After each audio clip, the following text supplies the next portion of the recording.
Oh, well, okay. Here we are. Here we are. Hello.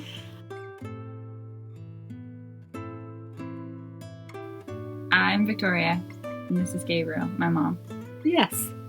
And we're coming to you in the month of December while we're all planning and getting excited about the season called Christmas. Or other seasons, other things other people can do. That's true. There's a lot of Christmas. There's Hanukkah. Don't celebrate Christmas. There's Kwanzaa. I'm sure you're used to it. Lots of people are thinking about celebrating this month.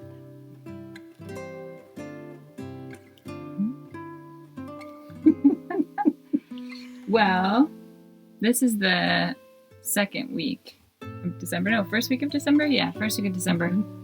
Last time we recorded together was before Thanksgiving, but that just came out yesterday on December the 3rd. Mm-hmm. So it was a little bit behind the time because I didn't really want to upload it during Thanksgiving. Didn't seem like a smart move to upload a new podcast during Thanksgiving when everybody was busy. So anyway, the last episode was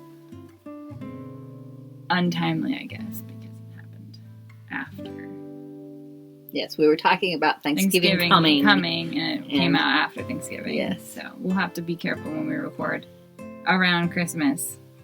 Yes. But either I post it before Christmas or we don't talk about Christmas. That would be wise. Kind of like, but we've already talked about Christmas. Already had Christmas. So you're going to have to upload it before Christmas. I guess so. Okay.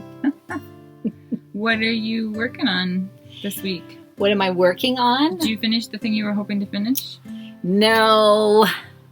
Where are those things behind me? They're over there. So, I was hoping to finish this Christmas gift.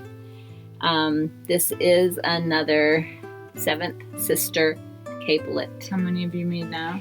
This would be number 6 or 7. Anyway, actually, the head goes this way. So, I'm pleased with this because I made it out of yarn ends, but I did buy the alpaca. This is the softest. And did you use all of that alpaca? I did. I used all the alpaca, but this gray up at the top was the end, and this other gray that has other colors in it, dark colors, is also an end. And I'm playing Yarn Chicken, so I have this much left, and I have about 4 ribbing rows to go. I don't know. I don't think you're going to make that. You don't think I'm going to make it? No. Well, wait a minute. This isn't it. I was going to say, it's not connected. Is it not attached? Wait. This is the end. Is that better? Is that other little bit the same as that one? No. Oh. Well, It looks like it. You could just throw that in. I could. I have other ways of continuing. Finishing it. And then you got that new brown skein from West Seattle Yarns. Are you going to put that? Is that going to go in there too, or no? It could. If I don't have enough, this could. Right. This could be a couple of rows. But you were hoping to do that orange stuff. Yeah. Yeah. What are you wearing right now? Oh, now this is a virus shawl. The pattern is called the virus pattern, and I guess it's because. You mean is it called the Virus Shawl? Yeah. Okay. And I guess it's called virus because it has all these. Is it because the little scallops grow? Mm-hmm, they do. Like a virus. And this is a common pattern that you can find on YouTube. You don't remember who did it? It wasn't. It was just a YouTube video, and the person who invented this is long forgotten. What? By you only? But yeah, this was made while I was not a knitter, while I was still only crocheting. And I still really like it. It's pretty. Yeah. I like the little ruffle sort of in the back, but yeah. So this was Fierce Fibers, a big cake that was multicolored. Yes. Did I get it for you, or did you buy that? Wait a minute. This was at West Seattle Yarn, but it was like It was like a brand that had a big Self-striping. cake of self-striping. Okay. And I was really pleased with how it was turning out. It looks like I've just kind of done rows. Has it been sitting in your basket? Yes. Okay, it's not been hanging out on a lounging couch or chair? No. Okay. Is that wrinkly? Is it wrinkly? No, I was just wondering. I can't remember if I've seen it a lot or not. It's been in my basket. Nice. What are you working on? Or what did you finish this month? I finished yesterday. As if I don't know. Yesterday I finished the Meet Cute. So this may or may not be its debut. I'm not sure. I might post about it before this gets released. But it is a big shawl. Wow, yes, In fact, it started out as just going to be a big shawl, and it turned into a blanket shawl. So it didn't know it would get quite so large, but I wanted each color section to be even depth. So it's got seed stitch and then a section of brioche in between the first two colors, which is then repeated with the second and third color. And this is Custom Woolen Mills soft medium. I've already forgotten what you had me. There are those little paper labels on the table. Custom Woolen Mills is a small mill in Alberta, Canada. I may have talked about this on here already. Prairie Wool is the line. And I believe it's their medium soft. In the pattern it will say, of course. But yes. They had some naturally dyed bulky skeins at Knit City, with which I bought a few because I thought I was going to make something else, right? And then I ended up buying several more. Shall I put it on? You should put It's it on. kind of the reason it's a blanket shawl is because really it's a blanket. I don't know if anyone would find it practical to wear this way out and about because it's just so large. But probably its use will be more over the shoulder or on my lap because it actually does cover all of my legs. So if I do it horizontally, that's very nice. And then there's this way. You're snuggling. I did take it to meditation on Tuesday morning and had it over my legs. So it'll be blanket shawl, kind of meditation shawl. Yeah. Plus, seed stitch at this gauge is so fun to knit because the texture shows up really nicely. And then it's also easier to not make mistakes when you can see the knits and the purls really well. Because seed stitch was hard for me as a new knitter to remember to purl into knits and knits into purls, and that when I'm so used to doing the opposite. So, but at a bigger gauge, it's really easy to see when you've made a mistake. And I think I only made a few mistakes in here. I did leave them in because I didn't spot them right away. Where you caught a couple rows of where I've knit instead of knit purled. So, yeah, I like it. I really admire the brioche. Yeah, it's nice. Very nice. It's very short. It's only like 8 rows of it. So I think that makes it kind of more fun just to do a little bit of it rather than in case you make mistakes. There's not that much to take out. Yeah. And it is fun to transition from one color to the other. Yeah. And the title came from the fact that I didn't know that seed stitch and brioche were so well suited for each other. So it's kind of like a meet cute in a movie where the two characters meet, and it's just so wonderful because it was really easy to transition as the designer to transition from seed to brioche and back again. So I only had to tweak it a few times to figure out how to make that work and how the increases and stuff would work on the sides. So the word meet cute comes from the movie The Holiday. Well, I think it was a thing before The Holiday. Right, but they didn't create it, but they do specifically talk about it. They talk about it several times in that movie. The term meet cute. Yep. Yeah. So I contacted the yarn company, Custom Woolen Mills, yesterday, and they are interested in helping me promote it. And I emailed them because I wasn't sure I lost the tag for this yellow color, and so I wasn't sure what it was called. And they helped me out. They were very nice. Mm-hmm. So, yeah. And it's going to have tassels on it. I haven't made them yet, but I think it'd be fun to have tassels on the ends of the 3 points. Yeah.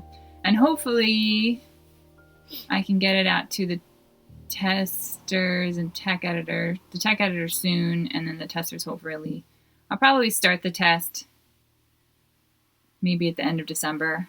It's hard to do a test in December and expect people to actually produce anything for you. Yeah, so, they're busy. And because it gets so large, especially at the bottom with it being black and everything, it did take me a bit to finish that last section. So I might end up doing a longer than normal test. So if you're curious about the testing and want to test this, that would be great. You can leave a comment below, because I might try to do it. All my previous tests have been done on the Ravelry test groups where they moderate and they organize it. Mm-hmm. And I feel like I've grown that a little bit and would like to do it in my own Ravelry group and manage it myself. So it's just harder to get. Then I'm the only one. I'm the only one who will advertise for testers from Instagram and from. It's really just Instagram. I guess my mailing list. Mm-hmm. But when you test through Ravelry, you can use their thread of people. There are testers who are going through that thread all the time, and so it's just a nice way to find people, and then they organize it for you. Will you possibly give us suggestions for other yarns? I really think you should use this yarn because it's really inexpensive. It's very affordable. It's in Canadian dollars. If you're in the US especially, I spent maybe $60, and I think that's including shipping. Mm. So the gold skein was $25 Canadian, but the gray and the blacks were $9 Canadian, which is like $7 US, and it's really nice wool. So I highly recommend, because it's bulky. Bulky wool is expensive. But what if you wanted a more lightweight? Well, that's a whole other pattern. Oh. You're already thinking about, I don't want it in that size. I wanted it in a smaller size. Oh, what about and this? I might write it in a smaller size, but that will take me doing more work. I have to knit the sample, and then more people have to test it, and then it has to be ticketed again. So Yes. it's really a whole other pattern. So Yes. it's a different discussion. Okay. Yeah. Which is why there are designers who publish a pattern multiple times Mm-hmm. with different weights. Yeah. And they're sold separately because it's the same amount of work.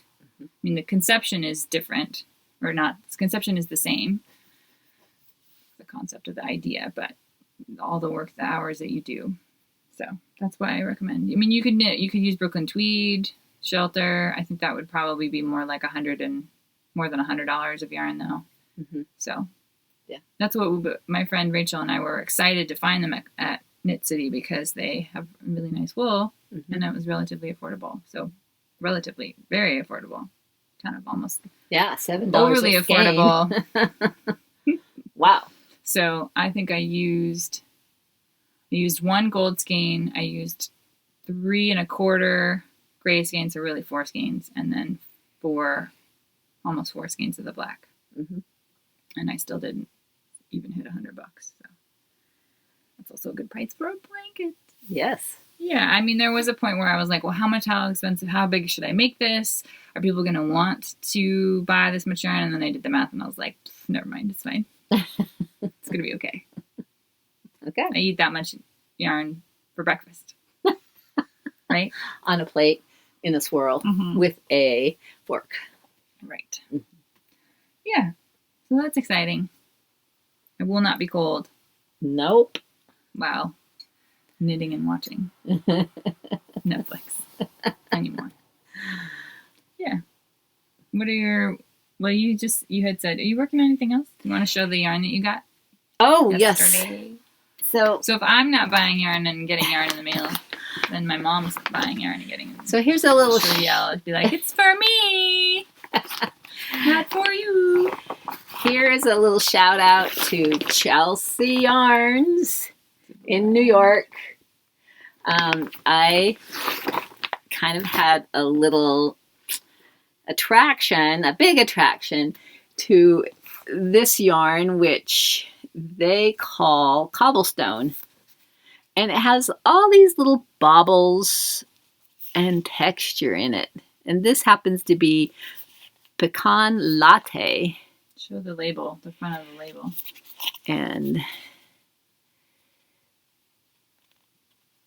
there we go. Hand-dyed Chelsea Luxe. One? No, Luxe. Anyway, it came with the mohair in the same basic dye. You know who would really love that color? Yes. Tanya. Tanya, you would Tanya, love this color. orange. She's really an orange and purple. But here's my plan. I'm thinking I'm going to carry the mohair with this brown that has some, different, has some gray, some dark black. Carry those together and then have some sections with this. That's my plan, and I think I like it. We'll have to see what the orange mohair and the brown look like, yes. Together. Yeah. Yes. It might be very Halloween-y. You might not like that. And I treated myself. I have a BA bag from Argentina from Hohe and Company. I've been looking at her shop updates for months and months and thinking, oh, maybe I'll just get this when her shop updates happen to let me in, and I get one. And I did. Very nice suede leather, too. Very well made. Mm-hmm. Hats off to the Argentinian crew who are making these. This is suede. I don't know if you can tell. No, it's not. It's not. Enough. It's not. It's a suede leather, black leather. Anyway, I'm excited about those two new things. Mm-hmm. Oh, and you're making a bandana cowl as well. Yes. Do you have your bandana really handy? Yeah. Because they won't be able to tell.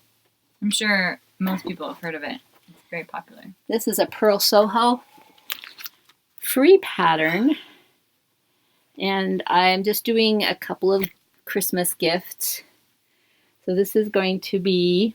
Well, it's this. Yes. Turn it around so they can see how it... You can see my end sticking out down the back. So the shorter end is around your neck, and the longer end is down in front of you. Yeah. And so I've just started this, and I'm making it in Luft. Well, Woolfolk Luft happened to have some. So again, I didn't have to buy anything new. I happened to have this in my stash, and off we went. Yeah, isn't that nice? It is. You don't have to buy anything. Yeah. Let's see what else I have. When you said, what do you want to talk about? And I said, well, I haven't finished anything. And you're like, yeah, you finished this. Mm-hmm. But I only finished it I guess it wasn't yesterday, but it was very recent because I dragged that last row on for many days. It's kind of hilarious. And then actually I got turned around and was halfway across the last row, and I started knitting the other way and didn't notice. Oops. For quite a bit. So, well, when you're knitting black yarn. Yes, I do know. You can get a little confused. Yeah. But after that, I picked up my Marley shawl from Andrea Mowry, which is one of her designs from a few years ago. It's a brioche shawl, triangle shawl, and the yarn I'm using is Mad Tosh Work Sock, which is one of my favorite yarns ever. I love this yarn. In copper pink. Oh, there's copper. Pink. Little copper. Well, it's pink and black, really. Okay. They're just calling it copper pink. And then I think this is Brianna of Tarth, Battles of Bear, which is a colorway named after Game of Thrones. Oh.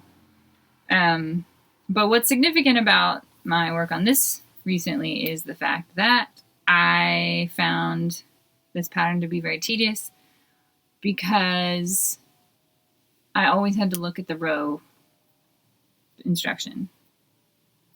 And every row I had to look, what am I doing? Well, it's not that I couldn't memorize it. I just even hadn't occurred to me. So the other night I took the pattern rows and I actually edited them in Word processor And then I've discovered that through rewriting the rows, getting rid of extraneous words that I didn't need to see because I already understood about, you don't always turn, you slide to the other end, and doing brioche and stuff, that I had it memorized. Because it's actually not that dissimilar. Some of the rows, movements in the rows are not dissimilar from what I did in this. Mm-hmm. So all of a sudden I had it memorized. So then it became fun.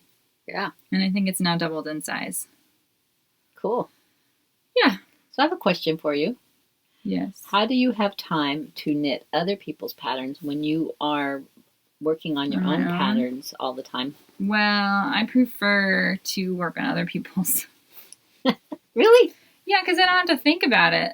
Mm-hmm. I just get to follow directions. I think there are definitely people who are experimenters, and I kind of like following directions a little bit. In fact, when I design, I will write the pattern out so that I can follow it when I knit the sample. Mm-hmm. Follow my own. And then I get to check to make sure that the text that I've written is correct, because I'm actually following it. But, I mean, I like both, but I'm not ready to give up. There's a lot of great designs out there. There's a lot of really interesting things to knit, and there are a lot of things I want. I mean, there are so many nice patterns already that it would be hard to stop. Maybe at some point I might be more interested. I mean, yeah, there are times when I'm more interested in what I've got going on than what someone else has already published. But anyway, that's why. Okay. In fact, most of the time I'm probably working on something for myself more than I'm working on design work. Okay. Because that's why I think it took me so long to finish this. Besides the fact that I had to order yarn multiple times from Canada because I kept running out. But because I was happier working on other things. So okay. I'm sure there's a balance in there. I don't tend to work on work stuff after 6 p.m. because I don't really want to work on knitting. I don't want to work all the time. I'm not interested in that. So I definitely have like, oh, it's after 6 now. I can work on something else. Which is why things come out so slowly. How do I feel about it? Well, I just feel really, really like a snail. Or is it the tortoise? The tortoise that's like slowly knit designing. Because I've only published 2 things this year. Really? In the whole year? Yeah, a whole year. So all those, you had a sale. Is your sale over? Well, pattern by sale? The time they see this, it'll be over. Yeah. You had a pattern sale, and so there were a lot of patterns. There were 7 on there. And only 2 were from 2019. Yeah. Wow. Yeah. So hopefully next year I can get on it a little bit faster and stuff. I mean, some of them that I worked on were incredibly complicated. The one that blue one I haven't published yet. I mean, there are things I have worked on that I haven't published, like that Malabrigo blue one. But I think I have to redo that because I don't actually I'm not satisfied. So I just keep putting it out of my mind and be like, I don't want to deal with that right now. But yeah.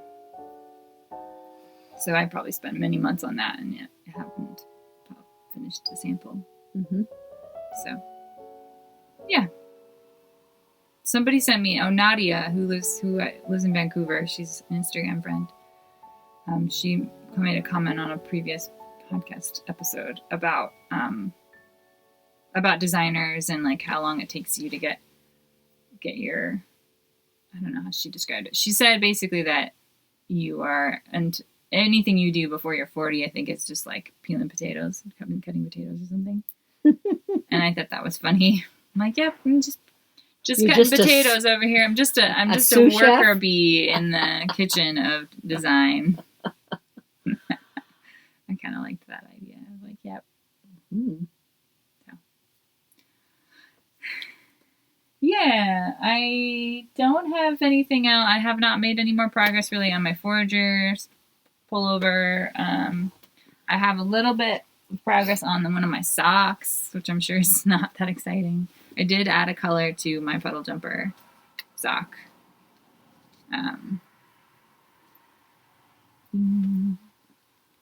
I think this is Xenophilius Explains the Deathly Hollows. I had a mini that I added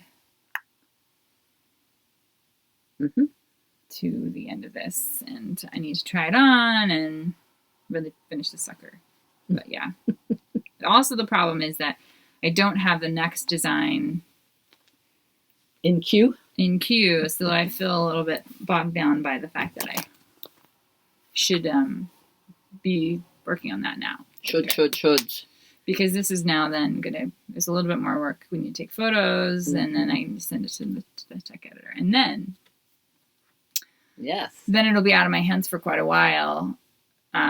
So I need to, the sample knitting is the part that takes the longest. So really I need to get into the point where I have a sample that I'm knitting. Yeah. Mm-hmm. Which will probably be the shawl of Homespun House. I got some yarn from Marley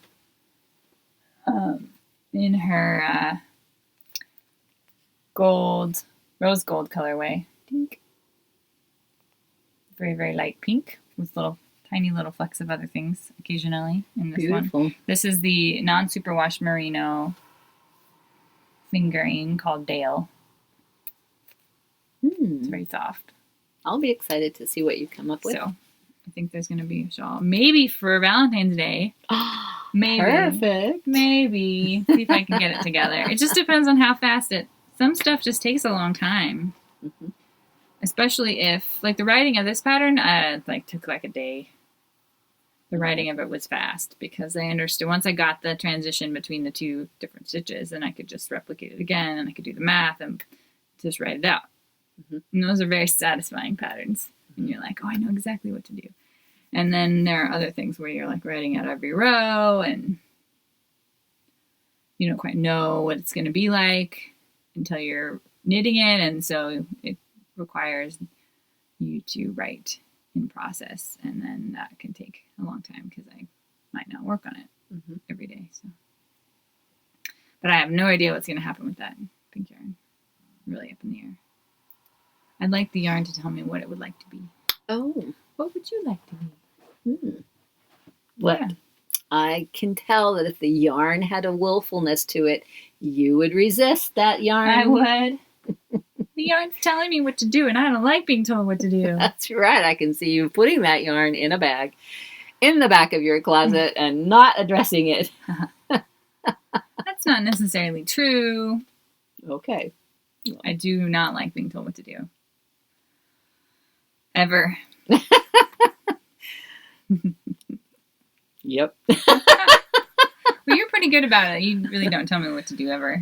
I hope I learned. You humbly, slowly make suggestions and are worried that I'll be like, ah!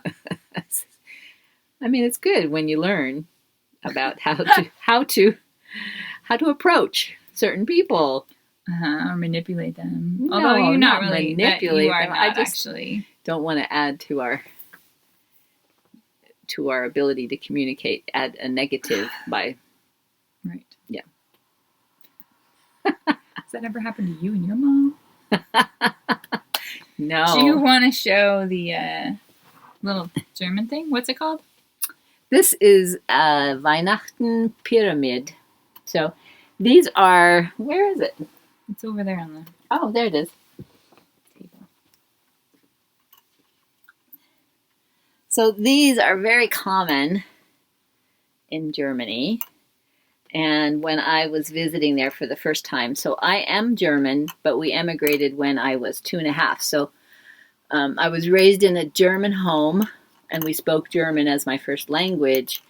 But really, I don't know what it's like to live in Germany. I just know what it's like to live in a German culture.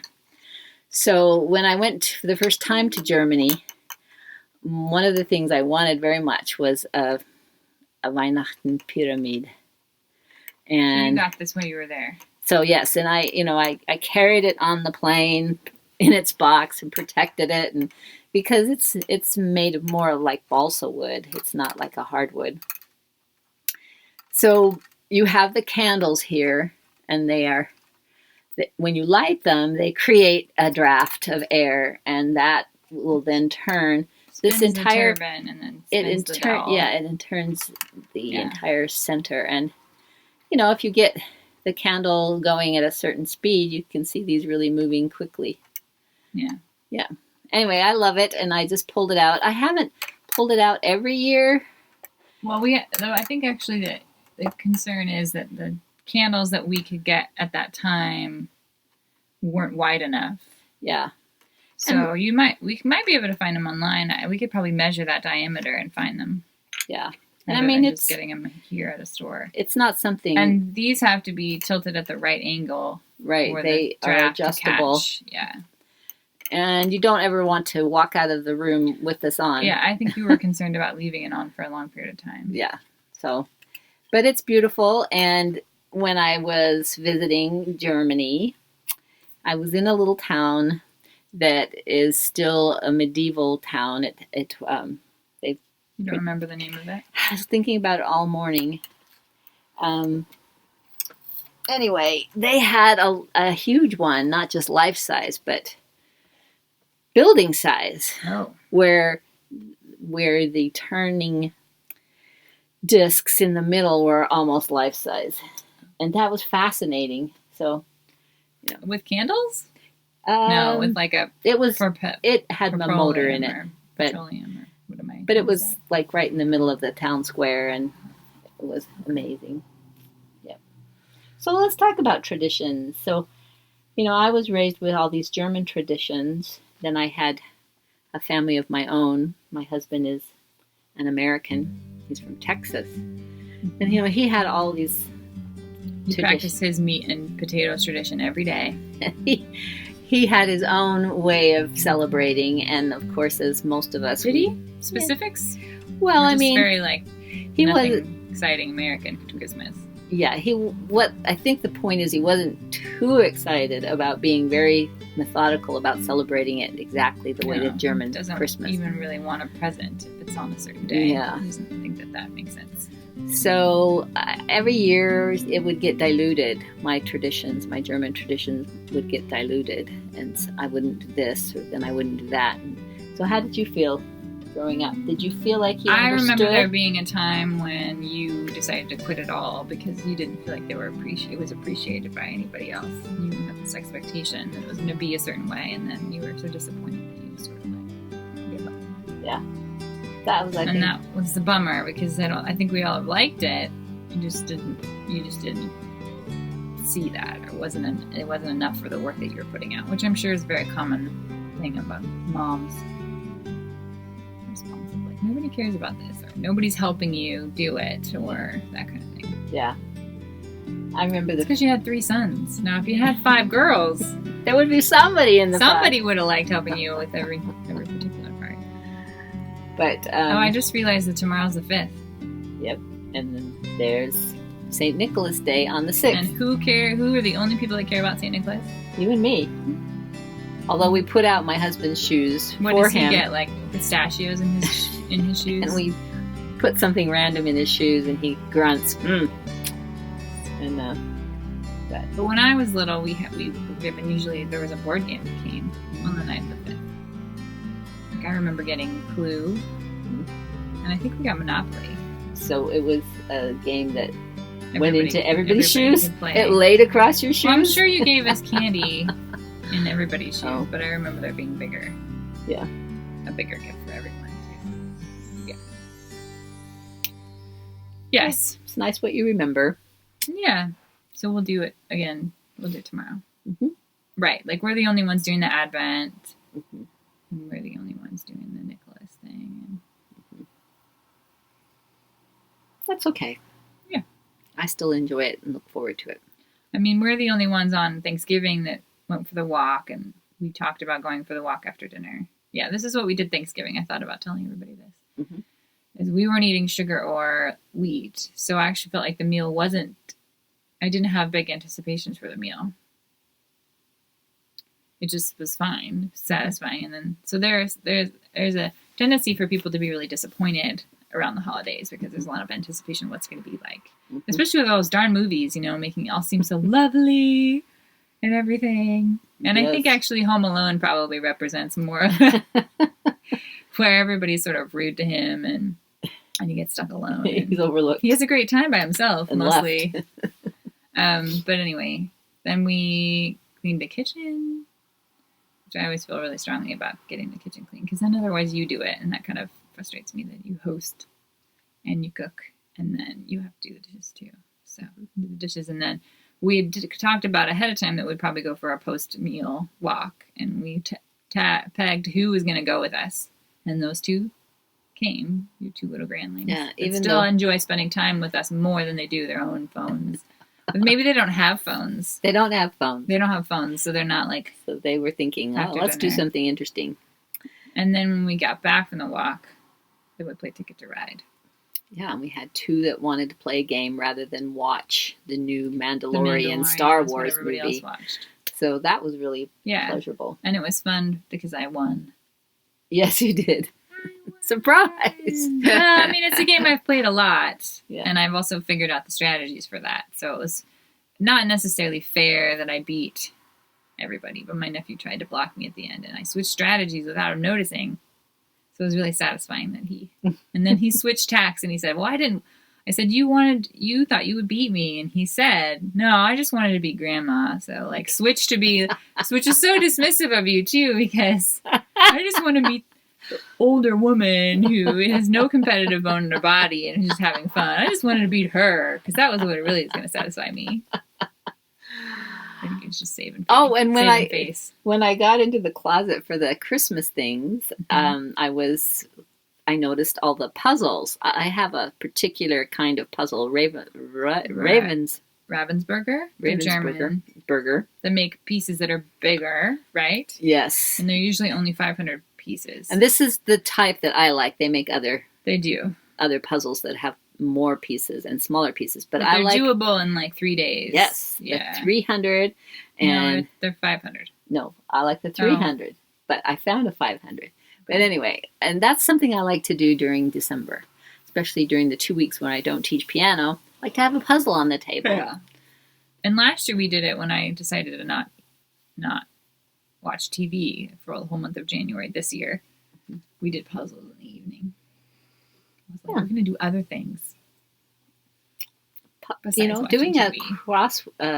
Doing a jigsaw puzzle does amazing things for your ability to notice and attend shapes and colors, and I think it's very invigorating when you start to see it come together. It's very satisfying. Do you remember that one puzzle that had this big empty space from the top to the bottom, and I couldn't figure out where the pieces were that would fill in this middle section, and then I realized they actually just fit together? Yes, I touched the puzzle and I slid it together and it was done. That's amazing. The whole way down? Uh-huh.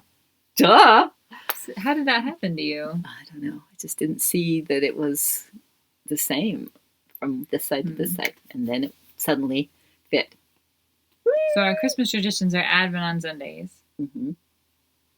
St. Nicholas comes on the night of the 5th. Mm-hmm. We do puzzles. Mm-hmm. We watch Christmas movies together. That's not German. It's just it's just something that we do. Mm-hmm. Which are usually the holiday and While You Were Sleeping and You've Got Mail and Sleepless in Seattle. Those are the main ones. But then there's also like the Sabrina with the guy from Star Wars that I can't remember his name. Harrison Ford. Harrison Ford, that version of that one. And what else? Love Affair to Remember. I don't feel like we actually watched that one, though. Maybe you watch it by yourself. Because I don't have a memory of that one. Yes. But anyway. Nancy Meyers movies and things like that. Mm-hmm. I think we do that. Often. I mean, we watch movies anyway, but we sort of leave those and only watch them once a year. Yes. And then Christmas Eve, we open all the presents on Christmas Eve. We don't do stockings.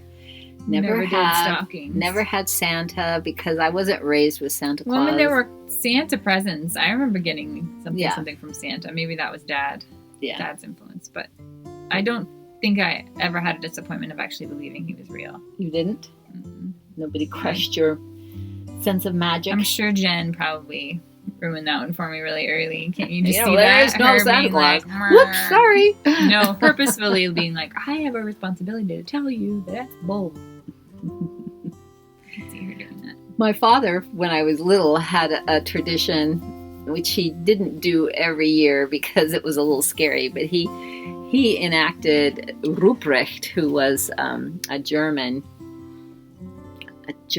figure, a Santa figure, but he came with a stick. Oh, he was not very nice. No, and he came, my dad would come from the basement up the stairs, and he would, say out loud, who has been naughty this year? That is frightening. And I would run and hide, and I didn't find it a very nourishing, warm experience, but but he liked to do that a lot. Because he got to channel this other figure. Well, are we done? I don't know. I have nothing else. Nothing else? No. I wish I had more to say too, but those are all the things. Well, I'm sure we'll think of more things to say in the another future. subject in the next one. Thank you so much for taking the time to watch and leaving nice comments. People have been writing nice comments. Mhm. Yeah. Thank you to our fan Lola the dog, who enjoys watching. Lola gonna keep watching? I don't know. I suppose if her Miriam doesn't find mistress turns it on. Then she will watch it. Okay. Yeah. Happy December. Yes. Bye. Bye.